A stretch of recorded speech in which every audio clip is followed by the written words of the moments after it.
I sometimes read public domain books here on Leaves of Glen, and they were written a long time ago, so they're usually racist or sexist or bigoted.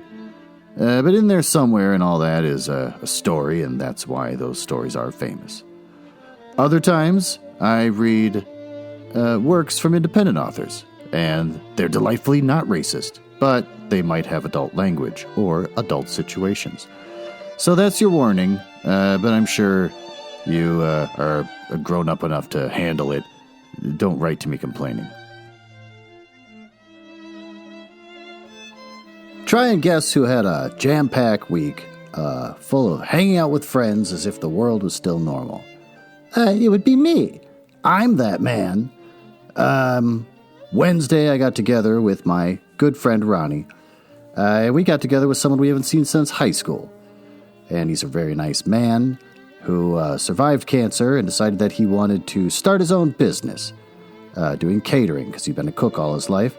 And things are going well for him, which is good to hear, even during a pandemic when most businesses are suffering. So we all hung out. We went to a restaurant in northeast Minneapolis, and that part got weird. I thought, well, people have been going to restaurants for all summer, and I'm sure it's fine, right? I haven't heard any horrible news. So we go to this restaurant, and it's all outdoor seating, and there's a big canopy overhead, and there's a bunch of tables. And as I walked up, I thought, well, those tables seem very close together. That doesn't seem very smart. I thought they're supposed to be far apart. So I say, well, I'm not going to be a baby, so I sat down, and people were sitting right behind me. Like if I leaned my head back, I would have bumped into them with my head.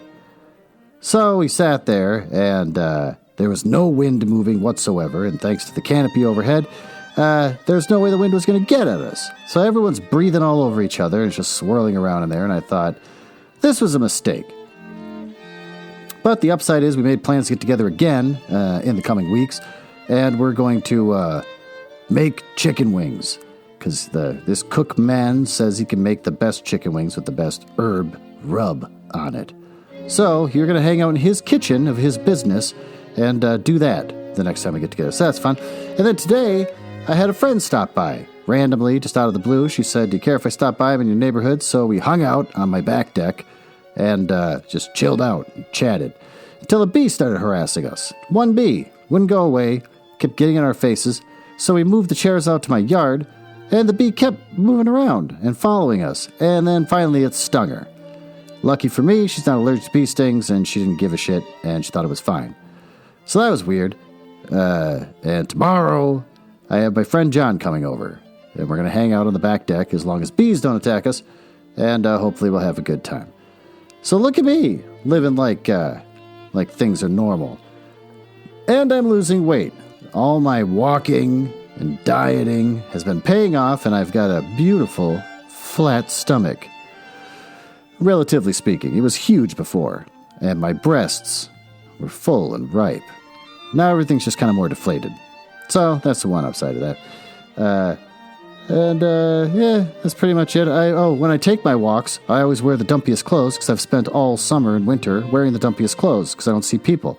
So when I take my walks, I'm still wearing dumpy clothes, like big cargo shorts and stuff, and just I look like an idiot. And people kind of steer away from me at the park that I walk around in, as if they're afraid of me. But today I wore a normal shirt and normal shorts, and a woman actually looked at me and smiled and said good morning. So I'm a human being again. Feels like a new age. Let's dive into the book.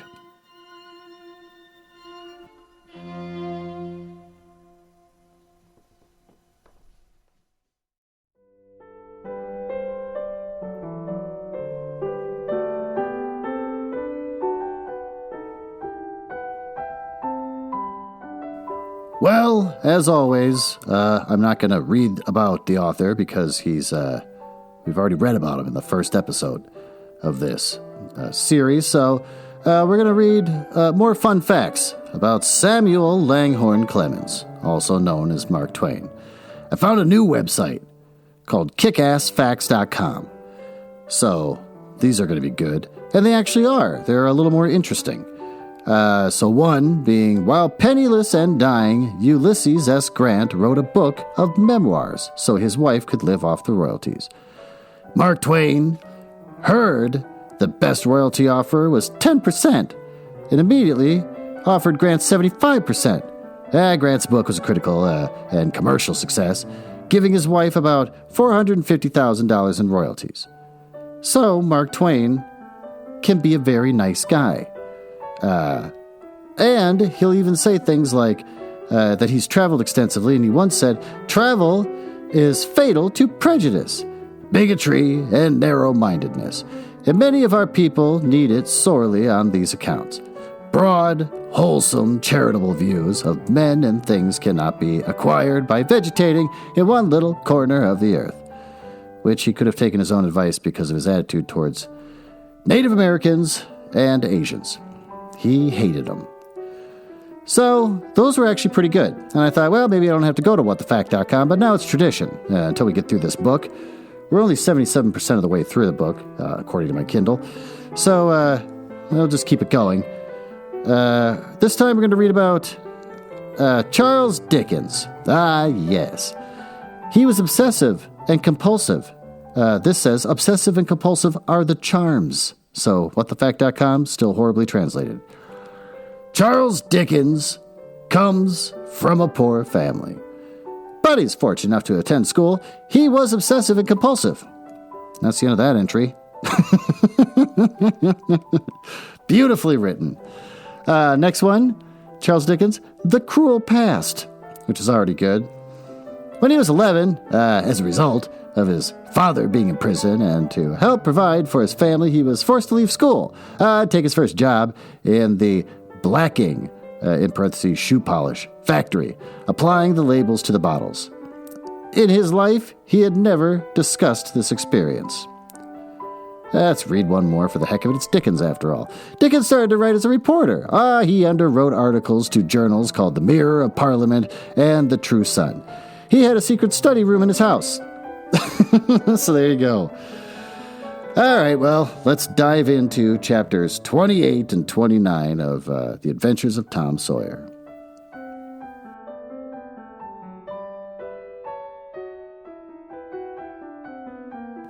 Chapter 28. That night, Tom and Huck were ready. Oh, then my book turned off. Yes, my book turns off. I'm using a Kindle. You people can all get a life. I get it. You like paper books. But it's so much easier and cheaper to just grab stuff from the Kindle.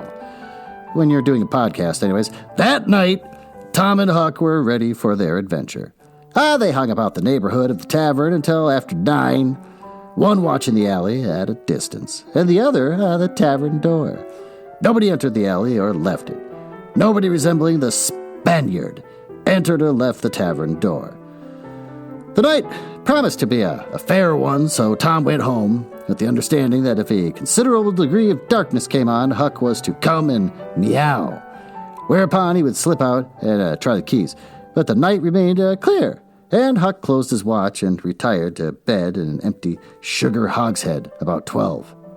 What's a sugar hogshead? Well, it's been a while. I should probably look it up. I haven't looked up anything in quite a while.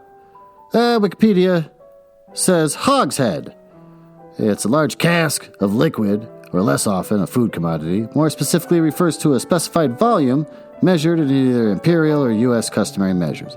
Primarily applied to alcoholic beverages such as wine and ale. So it's just a classic barrel, like out of a cartoon, a wood barrel. By the way, I'm drinking pumpkin coffee because that's suddenly come out at Target. So I'm a pumpkin coffee man again. Okay, so we just learned that poor Huck Finn is so poor he sleeps in a barrel. So that's too bad. Tuesday, the boys had the same ill luck. Also Wednesday. But Thursday night promised better. Tom slipped out in good season with his aunt's old tin lantern and a large towel to blindfold it with. He hid the lantern in Huck's sugar hogshead, and the watch began. An hour before midnight, the tavern closed up and its lights, the only ones thereabouts, were put out. No Spaniard had been seen. Nobody had entered or left the alley. Everything was auspicious. The blackness of darkness reigned. The perfect stillness was interrupted only by occasional mutterings of distant thunder. Tom got his lantern lit it in the hogshead, wrapped it closely in a towel, and the two adventurers crept in the gloom toward the tavern. Huck stood sentry, and Tom felt his way into the alley. Then there was a sensation of waiting anxiety that weighed upon Huck's spirits like a mountain. He began to wish he could see a flash from the lantern. It would frighten him, but it would at least tell him that Tom was alive yet. It seemed hours since Tom had disappeared. Surely he must have fainted. Maybe he was dead. Maybe his heart had burst under terror and excitement. In his uneasiness, Huck found himself drawing closer and closer to the alley, fearing all sorts of dreadful things, and momentarily expecting some catastrophe to happen that would take away his breath. There's not much to take away, for it seemed only to inhale by thimblefuls, and his heart would soon wear itself out, the way it was beating. Suddenly there was a flash of light, and Tom came tearing by him. "Run," said he. "Run for your life." I didn't need to repeat it. Once was enough. Huck was making 30 or 40 miles an hour before the repetition was uttered. The boys never stopped till they reached the shed of a deserted slaughterhouse at the lower end of the village. Just as they got within its shelter, the storm burst and the rain poured down. As soon as Tom got his breath, he said, "Huck, it was awful. I tried 2 of the keys, just as soft as I could, but they seemed to make such a power of racket that I couldn't hardly get my breath. I was so scared. They wouldn't turn in the lock either. Well, without noticing what I was doing, I took hold of the knob, and open comes the door. It wasn't locked. I hopped in and took off the towel, and the great Caesar's ghost." What? What'd you say, Tom?" "Oh, Huck, I almost stepped onto Injun Joe's hand." "No." "Yes. He was lying there, sound asleep, on the floor with his old patch on his eye and his arms spread out." "Oh, Lordy, what'd you do? Did he wake up?" "Oh, no, he never budged. Drunk, I reckon. I just grabbed that towel and started." "I'd never have thought of the towel, I bet." "Well, I would. My aunt would make me mighty sick if I lost it. Say, Tom, did you see that box?" "Huck, I didn't wait to look around. I didn't see the box. I didn't see the cross. I didn't see anything but a bottle and a tin cup on the floor by Injun Joe. Yes, I saw 2 barrels and lots more bottles in the room. Don't you see now what's the matter with that haunted room?" "How?" "Why, it's haunted with whiskey. Maybe all the temperance taverns have got a haunted room. Hey, Huck." "Oh, well, I reckon maybe that's so. Who'd have thought such a thing? But say, Tom, now's a mighty good time to get that box if Injun Joe's drunk." It is that. You try it." Huck shuddered. "Well, no, I reckon not." "And I reckon not, Huck. Only 1 bottle alongside of Injun Joe ain't enough. If there'd been 3, he'd be drunk enough and I'd do it." There was a long pause for reflection. And then Tom said, "Looky here, Huck. Let's not try that thing anymore till we know Injun Joe's not in there. It's too scary. Now if we watch every night, we'll be dead sure to see him go out some time or other, and then we'll snatch that box quicker than lightning." "Well, I'm agreed, and I'll watch the whole night long, and I'll do it every night, too, if you'll do the other part of the job." "All right, I will. All you got to do is to trot up to Hooper Street a block and meow if I'm asleep. You throw some gravel at the window, and that'll fetch me." "Agreed, and good as wheat. Now, Huck, the storm's over, and I'll go home, and it'll begin to be daylight in a couple hours. You go back and watch that long, will you?" "I said I would, Tom, and I will. I haunt the tavern every night for a year." "Oh, haunt. It's HA'NT, so haunt. I don't know, whatever. I'll sleep all day, and I'll stand watch all night." That's all right. Now, where are you going to sleep?" "And Ben Rogers' hayloft. He lets me. And so does his paps. Ooh, N-word man. Ugh, oh, boy, that almost came out of my mouth, too. I was on a roll there. Uncle Jake. I tote water for Uncle Jake whenever he wants me to, and anytime I ask him, he gives me a little something to eat so he can spare it. He's a mighty good N-word, Tom. He likes me because I don't ever act as if I was above him. Sometime I've sat right down and eat with him. Oh, well, isn't that nice of him? You needn't tell that. A body's got to do things when he's awful hungry. He wouldn't want to do a steady thing. Well, if I don't want you in the daytime, I'll let you sleep. I won't come bothering round. Anytime you see something's up in the night, just skip right around and meow." Chapter 29. The first thing Tom heard on Friday morning was a glad piece of news.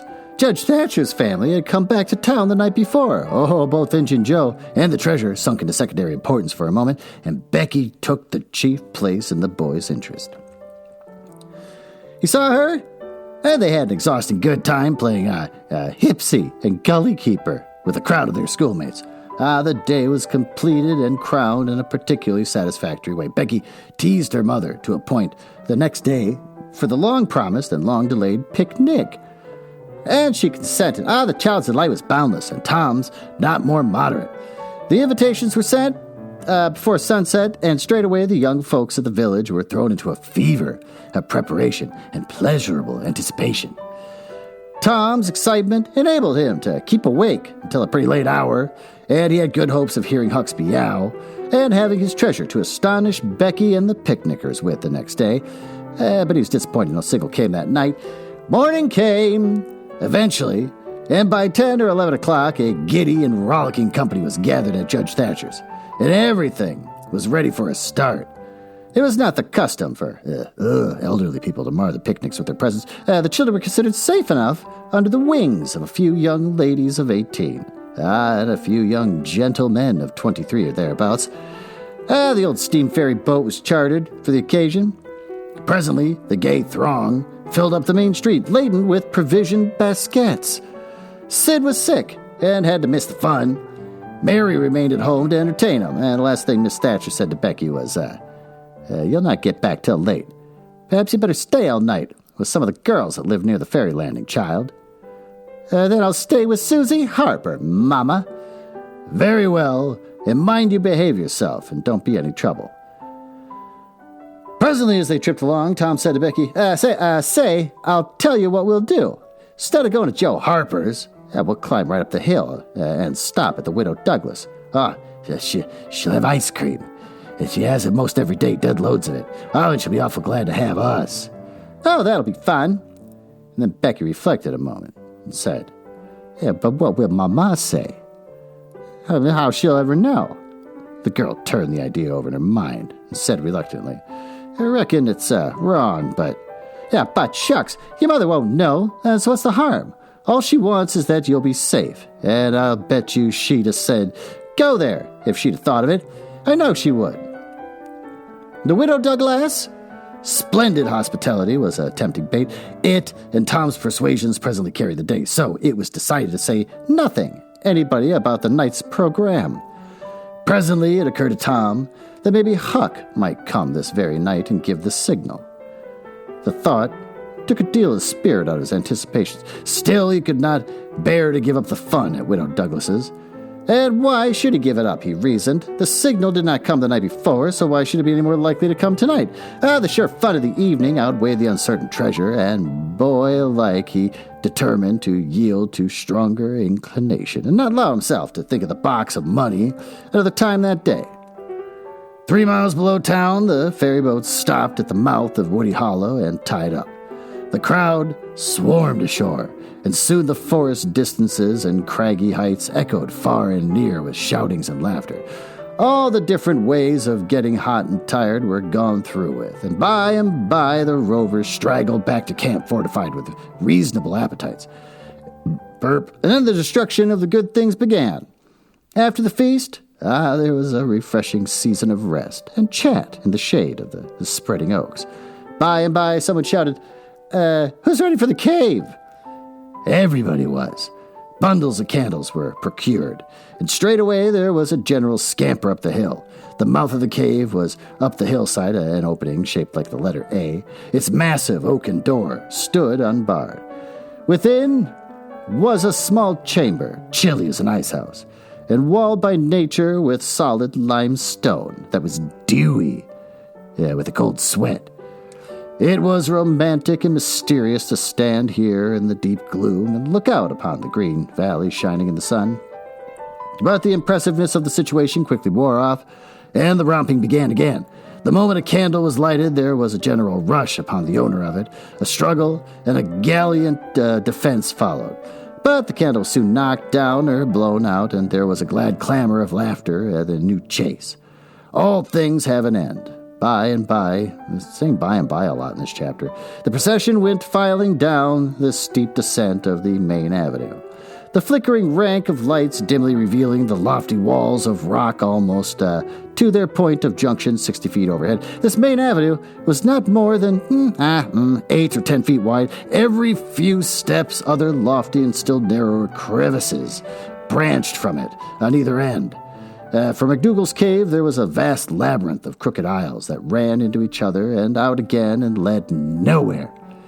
It was said that one might wander days and nights together through its intricate tangle of rifts and chasms and never find the end of the cave, and that he might go down and still down into the earth, and it was just the same, labyrinth under labyrinth, and no end of any of them. No man, quote, knew the cave. That was an impossible thing. Most of the young men knew a portion of it, and it was not customary to venture much beyond this known portion. Tom Sawyer knew as much of the cave as anyone.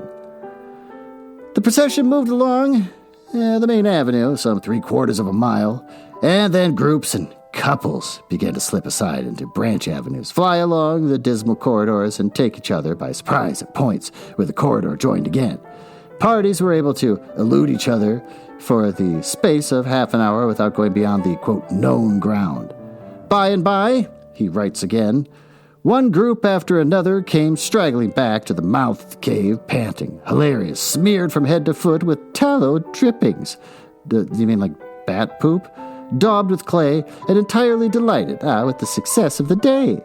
And they were astonished to find that they had been taking no note of time and that night was about at hand. The clanging bell had been calling for half an hour. However, this sort of close to the day's adventures was romantic and therefore satisfactory. When the ferryboat, with her wild fright, pushed into the stream, nobody cared 6 pence for the wasted time but the captain of the craft. Huck was already upon his watch when the ferryboat's lights went glinting past the wharf. He heard no noise on board, for the young people were as subdued and still as people usually are who are nearly tired to death. He wondered what boat it was and why she did not stop at the wharf. And then he dropped her out of his mind and put his attention upon his business. The night was growing cloudy and dark. 10 o'clock came, and the noise of vehicles ceased. Scattered lights began to wink out. All straggling foot passengers disappeared. The village betook itself in the slumbers and left the small watcher alone with the silence and the ghosts. 11 o'clock came, and the tavern lights were put out. Darkness everywhere now. Huck waited what seemed a weary long time, but nothing happened. His faith was weakening. Was there any use?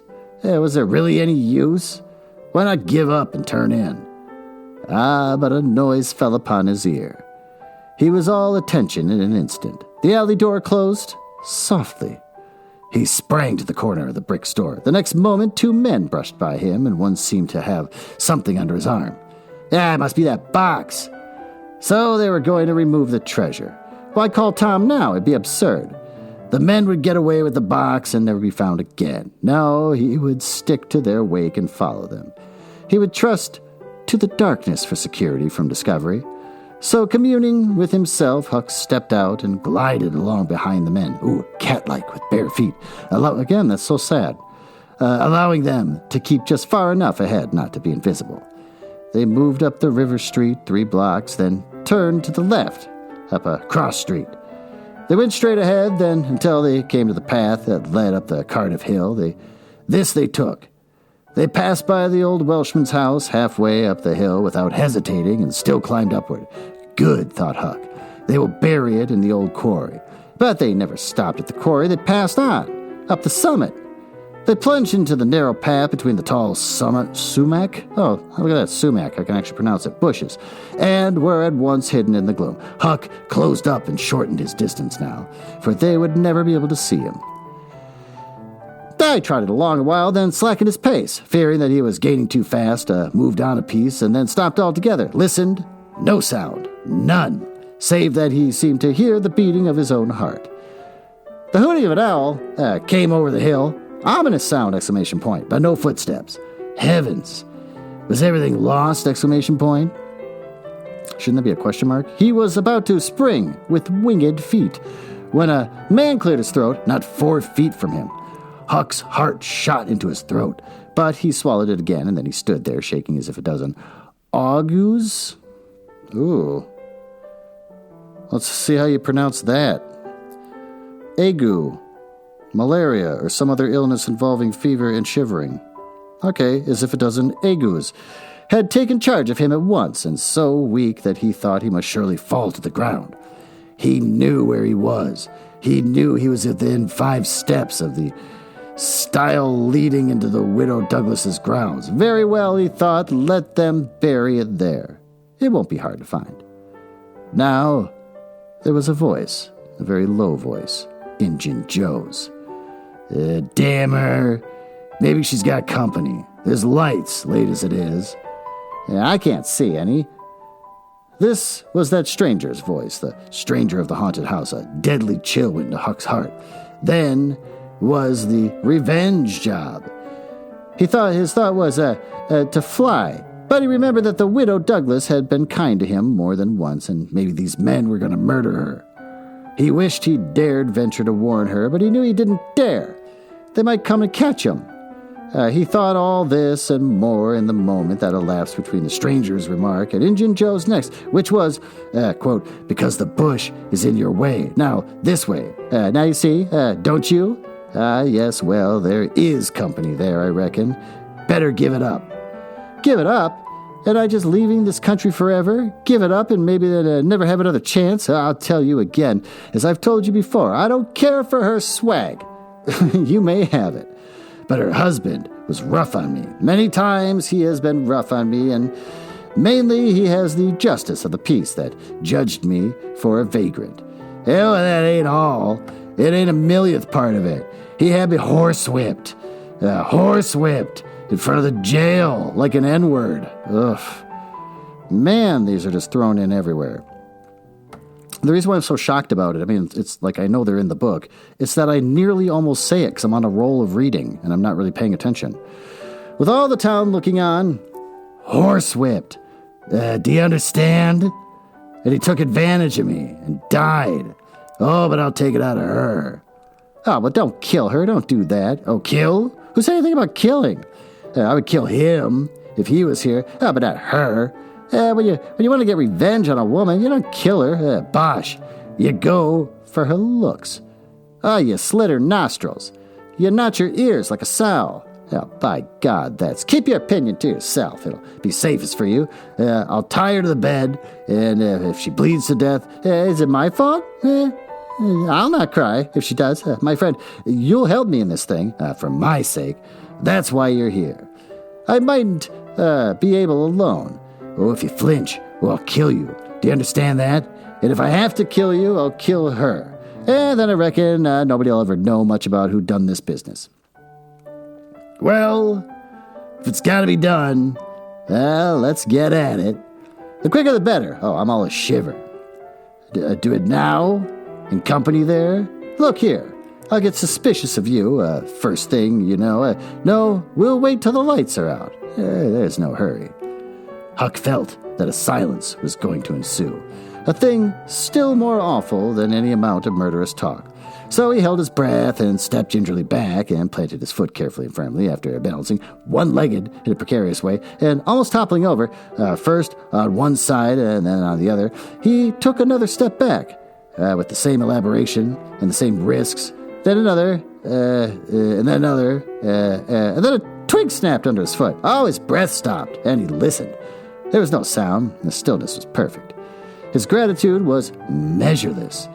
Now he turned in his tracks, between the walls of sumac bushes, and turned himself as carefully as if he were a ship. And then he stepped quickly and cautiously along. When he emerged at the quarry, he felt secure, and so he picked up his nimble heels and flew down he sped, until he reached the Welshman's, and he banged on the door. And presently, the heads of the old man and his 2 stalwart sons were thrust from the windows. What's the row there? Who's banging? What do you want? Let me in quick, I'll tell everything. Why, who are you? Yeah, Huckleberry Finn. Quick, let me in. Huckleberry Finn? Indeed. I didn't a name to open many doors, I judge. Well, that hurts. But let him in, lads, and let's see what he's got trouble. Please don't ever tell I told you, were Huck's first words when he got in. Please don't, I'll be killed sure. But the widow's been good friends to me sometimes, and I want to tell. I will tell, if you'll promise. You won't ever say it was me. Oh, by George, he has something to tell, or he wouldn't act so, exclaimed the old man. Out with it, and nobody here will ever tell that. 3 minutes later, the old man and his sons, well armed, were up a hill, just entering the sumac path by tiptoe, their weapons in their hands. Huck accompanied them no further. He hid behind a great boulder and fell to listening. There was a lagging, anxious silence, and then all of a sudden, there was an explosion of firearms and a cry. Huck waited for no particulars. He sprang away and sped down the hill as fast as his legs could carry him. Well, I was going to stop there, but so far this episode's only 30 minutes long. And I got to finish this book because summer's coming to a close. Can't read Huck Finn until October. So let's read one more chapter. Chapter 30. We don't want to leave on a cliffhanger like that.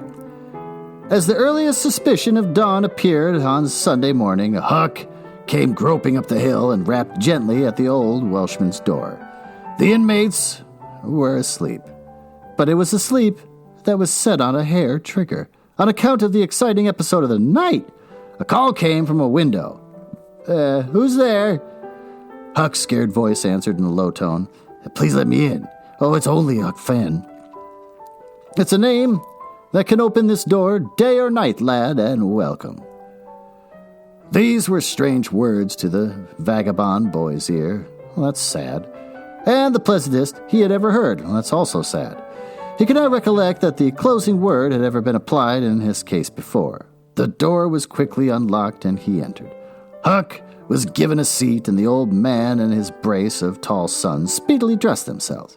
Now, my boy, I hope you are good and hungry, because breakfast will be ready as soon as the sun's up. And we'll have a piping hot one, too. Oh, make yourself easy about that.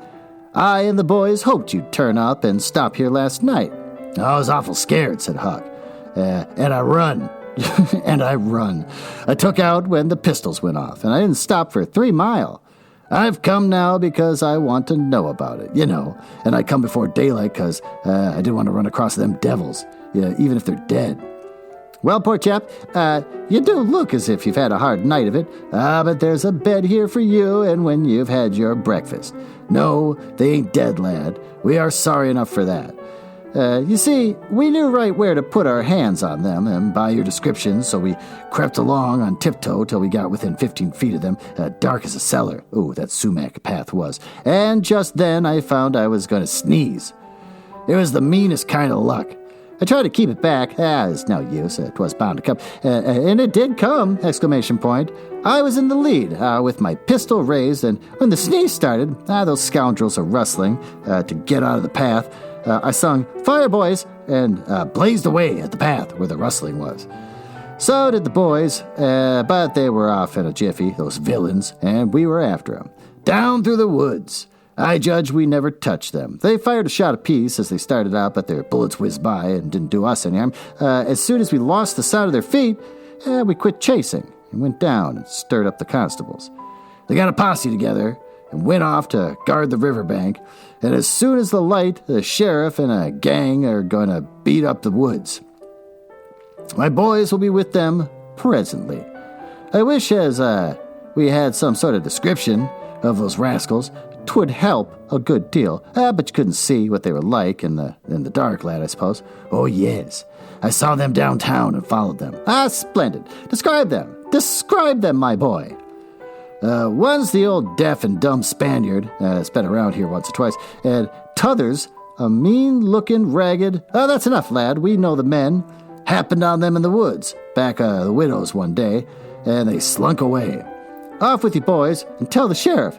Get your breakfast tomorrow morning. They don't want to know about Injun Joe. The Welshman's son departed at once, and as they were leaving the room, Huck sprang up and exclaimed, "Oh, please don't tell anybody it was me that blowed on them. Oh, please." All right, if you say it, Huck, but you ought to get the credit for what you did. Oh, no. Please don't tell. When the young men were gone, the old Welshman said, "They won't tell, and I won't. Well, why don't you want it known?" Huck would not explain. Further than that to say he already knew too much about one of those men would not have the man know that he knew anything against him for the whole world. That was a little wordy. He would be killed for knowing it, sure. The old man promised secrecy once more and said, "How'd you come to follow these fellows, lad? Were they looking suspicious?" Huck was silent while he framed a duly cautious reply. Then he said, well, you see, I kind of had a hard lot. At least everybody says so, and I don't see nothing agin it. And sometimes I can't sleep much on account of thinking about it and sort of trying to strike out a new way of doing. That was the way of it. Last night I couldn't sleep, so I come along up street about midnight, turning it all over, and then I got this old shackly brick store by the Temperance Tavern, and I backed up again the wall to have another think. Well, then just along comes these two chaps slipping along close by me with something under his arm, and I reckoned they stole it. One was a-smoking, and t'other one wanted a light. So they stopped right before me, and the cigars lit up their faces, and I could see the big one was deaf and dumb Spaniard, and by his white whiskers and the patch on one eye, the t'other was a rusty, ragged-looking devil. Could you see the rags by the light of the cigars? This staggered Huck for a moment. Then he said, "Well, I don't know, but somehow it seems as if I did." Then they went on, and you? I followed them, yes. That was it. I wanted to see what was up. They sneaked along, so I dodged them in the whittler style and stood in the dark and heard the ragged one beg for the whittler. Witter. Well, whatever. I'm just a man. And the Spaniards swear he'd spile her looks, just as I told you, and your two. What? The deaf and dumb man said all that? Huck made another terrible mistake. He was trying his best to keep the old man from getting the faintest hint of who the Spaniard might be, and yet his tongue seemed determined to get him into trouble, in spite of all he could do. He made several efforts to creep out of the scrape, but the old man's eye was upon him, and he made blunder after blunder. Presently the Welshman said, "My boy, don't you be afraid of me. I wouldn't hurt a hair on your head for all the world. No, I'd protect you. This Spaniard is not deaf and dumb. You let that slip without intending it. You can't cover that up now. You know something about the Spaniard that you want to keep dark. Now trust me. Tell me what it is, and trust me, I won't betray you." Huck looked into the old man's honest eyes a moment, and then bent over and whispered in his ear, "'Tain't a Spaniard. It's Injun Joe." The Welshman almost jumped out of his chair. In a moment he said, "It's all plain enough now. When you talked about notching ears and slitting noses, I judge that was your own embellishment, because white men don't take that sort of revenge. But an Injun, oh Jesus, that's a matter different altogether." During breakfast the talk went on, and in the course of it the old man said that the last thing which he and his sons had done before going to bed was get a lantern and examine the stile and its vicinity for marks of blood. They found none, but captured a bulky bundle of what? If the words had been lightning, they could not have leapt with more stunning suddenness from Huck's blanched lips.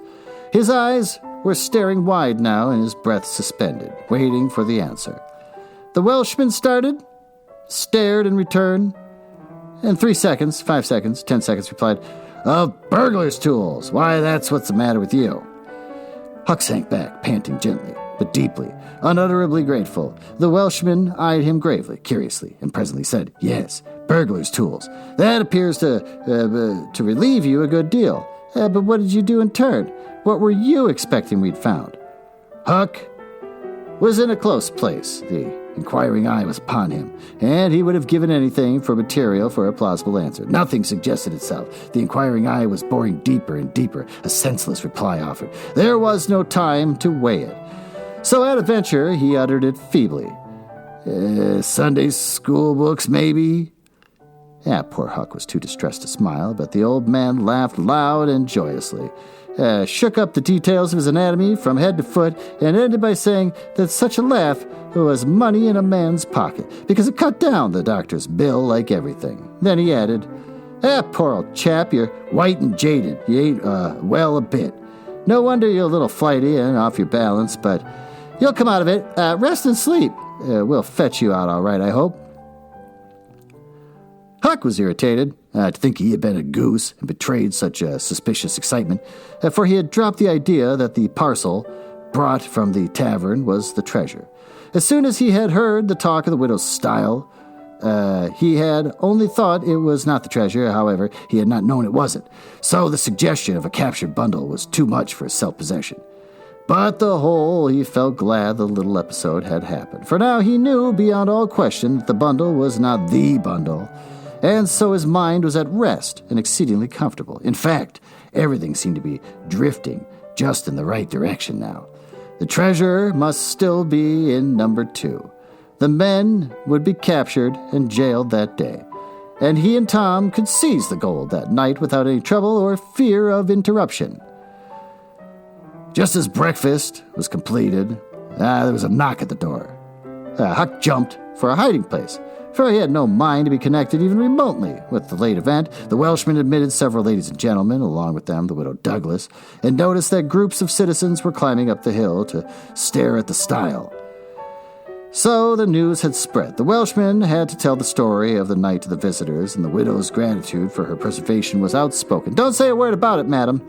There's another that you're more beholden to than you are to me and my boys, maybe, but we won't allow me to tell his name. We wouldn't have been out there but for him." Of course, this excited a curiosity so vast that it almost belittled the main matter. But the Welshman allowed it to eat into the vitals of his visitors, and through them he transmitted to the whole town, for he refused to part with his secret. When all else had been learned, the widow said, "I went to sleep, reading in bed, and slept straight through all the noise. Why don't you come and wake me?" We judged it wasn't worthwhile. Those fellows weren't likely to come again. They hadn't any tools left to work with. And what was the use of waking you up and scaring you to death? My 3 N-word men. Not the real N-word, but the still offensive but slightly less offensive N-word. Stood guard at your house all the rest of the night. They've just come back. More visitors came, and the story had to be told and retold a couple hours more. There was no Sabbath school during day school vacation, but everybody was early at church. The stirring event was well canvassed. News came that not a sign of the 2 villains had been yet discovered. When the sermon was finished, Judge Thatcher's wife dropped alongside of Miss Harper as she moved down the aisle with the crowd and said, "Is my Becky going to sleep all day? I just expected she'd be tired to death." "Your Becky?" "Yes," she said with a startled look. "Didn't she stay with you last night?" "No." Miss Thatcher turned pale and sank into a pew, just as Aunt Polly, talking briskly with a friend, passed by. Aunt Polly said, "Good morning, Miss Thatcher." "Good morning, Miss Harper. I got a boy that's turned up missing. I reckon my Tom stayed at your house last night. One of you. And now he's afraid to come to church. I got to settle with them." Oh, Miss Thatcher shook her head feebly and turned paler than ever. "He didn't stay with us," said Miss Harper, beginning to look uneasy. A mixed anxiety came into Aunt Polly's face.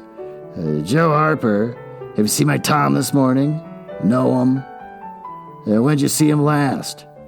Joe tried to remember, but he was not sure he could say. The people had stopped moving out of the church. Whispers passed along, and the boding uneasiness took possession of every countenance. Children were anxiously questioned, and young teachers. They all said they had not noticed whether Tom and Becky were on board the ferry boat on the homeward trip. It was dark. No one thought of inquiring if anyone was missing. One young man finally blurted out his fear that they were still in the cave. Oh, Miss Thatcher swooned away. Aunt Polly fell crying and wringing her hands. The alarm swept from lip to lip, from group to group, from street to street, and within 5 minutes the bells were wildly clanging and the whole town was up. Oh, the Cardiff Hill episode sank into instant insignificance. The burglars were forgotten. Horses were saddled. Skiffs were manned. The ferry boat ordered out. And before the horror was a half hour old, 200 men were pouring down High Road and river toward the cave. All along the afternoon, the village seemed empty and dead. Many women visited Aunt Polly and Miss Thatcher and tried to comfort them. They cried with them, too, and it was still better than words. All the tedious night the town waited for news, but when the morning dawned at last, all the word that came was, send more candles and send food. Oh, Miss Thatcher was almost crazed. And Aunt Polly, too. Judge Thatcher sent messages of hope, and encouragement from the cave. They conveyed no real cheer. The old Welshman came home toward daylight, spattered with candle grease, smeared with clay, and almost worn out. He found Huck still in bed that had been provided for him and delirious with fever. The physicians were all at the cave. So the widow Douglas came and took charge of the patient. She said that she would do her best by him because whether he was good or bad or indifferent, he was the Lord's. And nothing that was the Lord's was a thing to be neglected. The Welshman said Huck had good spots in him, and the widow said, you can depend on it. That's the Lord's mark, but you don't leave it off. He never does. He puts it somewhere on every creature that comes in his hands. Early in the forenoon, parties of jaded men began to straggle into the village. But the strongest of the citizens continued searching. All the news that could be gained was the remoteness of the cavern were being ransacked that had never been visited before, that every corner of the crevice had been gone through, thoroughly searched. And wherever one wandered through the maze of passages, lights were being seen flittering hither and thither in the distance, and shoutings and pistol shots sent their hollow reverberations to the ear down the somber aisles. In one place, far from the section, usually traversed by tourists, the names Becky and Tom had been found traced upon the rocky wall with candle smoke, and near at hand a grease-soiled bit of ribbon. Miss Thatcher recognized the ribbon and cried over it. She said it was the last relic she should ever have of her child, and that no other memorial of hers could ever be so precious, because this one parted latest from the living body, before the awful death came. Some said now and then a cave far away speck of light would glimmer, and then a glorious shout would burst forth, and a score of men go trooping down the echoing aisle. And then a sickening disappointment always followed. The children were not there. It was only a searcher's light. 3 dreadful days and nights dragged their tedious hours along, and the village sank into hopeless stupor. No one had a heart for anything. The accidental discovery just made, the proprietor of the Temperance Tavern kept liquor on his premises, scarcely fluttered the public pulse. Tremendous as the fact was, at lucid interval, Huck feebly led up to the subject of the taverns and finally asked, dimly dreading the worst, if anything had been discovered at the Temperance Tavern since he had been ill. Yes, said the widow. Huck started up in bed, wild-eyed. What was it? The liquor. And the place had been shut up. Lie down, child. What a turn you did give me. Only just tell me one thing. Just one, please. Was it Tom Sawyer that found it? The widow burst into tears. Hush, child, hush, child. I've told you before you must not talk. You are very, very sick. Then nothing but liquor had been found. There would have been a great powwow if there had been gold, so the treasure was gone forever. Gone forever. But what could she be crying about? Wow, I think I'm reading too much because I'm starting to screw up all sorts of words. Curious that she should cry. These thoughts worked their dim way through Huck's mind, and under the weariness that gave him, he fell asleep. The widow said to herself, There, he's asleep. Poor wreck. Tom Sawyer find it. Pity, but somebody could find Tom Sawyer. There ain't many left now that's got hope enough or strength enough either to go on searching.